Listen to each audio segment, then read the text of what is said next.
এইমাত্র দ্বিতীয় শ্রেণীর তৃতীয় পর্যায়ক্রমিক মূল্যায়নের গণিতের প্রশ্নপত্রটি হাতে পেলাম এবং তোমাদের সামনে শেয়ার করার জন্য চলে এলাম। চলো শুরু করা যাক। দেখো, তোমাদের গণিত পরীক্ষায় পূর্ণমান থাকবে 50 মার্কস এবং সময় থাকবে 90 মিনিট। ঠিক আছে? দেখো, বিদ্যালয়ের নাম, শিক্ষার্থীর নাম, বিভাগ, ক্রমিক সংখ্যা যথাস্থানে তোমরা লিখবে। এরপরে দেখো, একের দাগে চলে এসো। একের দাগে কি রয়েছে? দেখো, সঠিক যে উত্তর হবে সেই উত্তরের মাথায় কিন্তু টিক মার্ক দিতে হবে। ওকে, দেখো, ভাগ করে যেটা পাওয়া যায় তাকে কি বলা হয়? ভাগশেষ না ভাগফল, কোনটি হবে সেটা কিন্তু তোমাকে লিখতে হবে। নেক্সট দেখো, ঘড়িতে ছোট কাঁটাটি হলো কি ঘন্টার কাঁটা না মিনিটের কাঁটা, সেটা তোমরা কিন্তু লিখবে। নেক্সট দেখো, সাপ লুডো খেলা শুরু হয় কি পড়লে? ছক্কা না ফুট পড়লে, সেটা কিন্তু তোমরা লিখবে। এক বছরে মাস কটি থাকে? 12টি থাকে না 21টি থাকে? সেটা কিন্তু তোমরা লিখবে। দেখো, 5 টাকায় 5 টাকা হয় কটি? অর্থাৎ 50 টাকায়, 50 টাকা যদি আমরা খুচরো করি তাহলে 5 টাকা সংখ্যা কটা পাবো, সেটা কিন্তু এখানে লিখতে হবে। তারপর একদিনে ঘড়িতে 10টা কবার বাজে? দুবার বাজে না একবার বাজে, সেটা কিন্তু তোমরা লিখবে। দেখো, শূন্যস্থান পূরণ করো। যাকে ভাগ করছি তাকে কি বলা হয়? নেক্সট দেখো, ঘড়ির দুটো কাঁটায় যখন 12টার ঘরে থাকে তখন সময় কটা বাজে, সেটা কিন্তু এখানে লিখতে হবে। দেখো, যে কোনো সংখ্যার সঙ্গে ড্যাশ যোগ করলে সেই সংখ্যা পাওয়া যাবে। ওকে, দেখো, 3 টাকা 7 পয়সা সমান কত পয়সা, এটা কিন্তু টোটাল কিন্তু লিখতে হবে। দেখো, উন্নত কী রয়েছে? তুমি 8ই ডিসেম্বর থেকে 13ই ডিসেম্বর পর্যন্ত বিদ্যালয়ে অনুপস্থিত ছিলে। তুমি ড্যাশ দিন বিদ্যালয়ে অনুপস্থিত ছিলে, অর্থাৎ কতদিন তুমি অ্যাবসেন্ট ছিলে বিদ্যালয়ে, সেটা কিন্তু লিখতে হবে। দেখো, 13কে 2 দিয়ে ভাগ করলে ভাগশেষ কত থাকবে, সেটা কিন্তু লিখতে হবে। এরপর তিনে দাগে কী রয়েছে? দেখো, বাম এবং ডানে কিন্তু দুটো কিন্তু স্তম্ভ রয়েছে বা কলাম রয়েছে, সেটাকে কিন্তু তোমাকে ম্যাচিং করতে হবে। তোমরা এটা করে নিও। দেখো, নেক্সট কী রয়েছে? দেখো, 4 দাগে দেখো, 15 সংখ্যাটিকে যোগ, বিয়োগ, গুণ ও ভাগের মাধ্যমে প্রকাশ করো।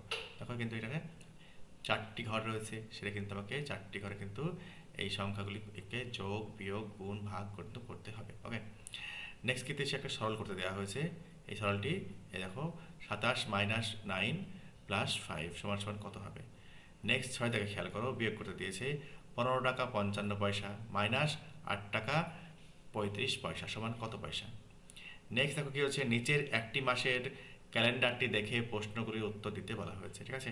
দেখো, এই যে একটি মাসের পুরো একটা ক্যালেন্ডার দেওয়া হয়েছে। ঠিক আছে? দেখো, এই মাসে মোট কতদিন রয়েছে বা কতদিন আছে। দেখো, এই মাসে কতগুলি সোমবার আছে সেটা লিখবে।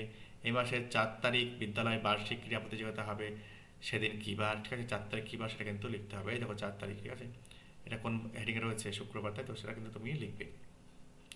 এই মাসের 6 তারিখে, আচ্ছা, কি বলছে, এই 6 তারিখ কী বার এবং ওই দিন স্কুলে কি থাকে, সেটা কিন্তু তুমি লিখবে।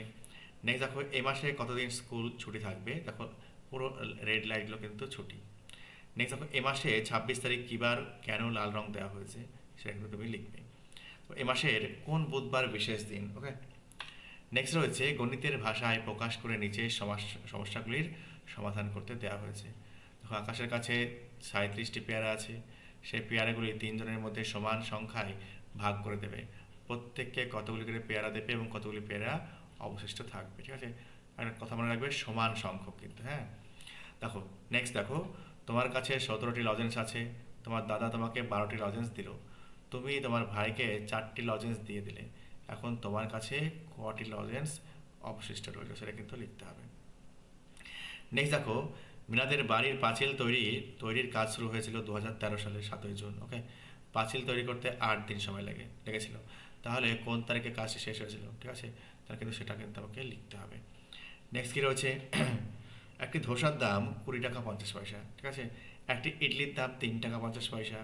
একটি ধোসার দাম একটি ইডলির দামের থেকে কত টাকা বেশি? ঠিক আছে, এটা কিন্তু তোমাকে লিখতে হবে। ঠিক আছে, এই হচ্ছে প্রশ্নপত্র।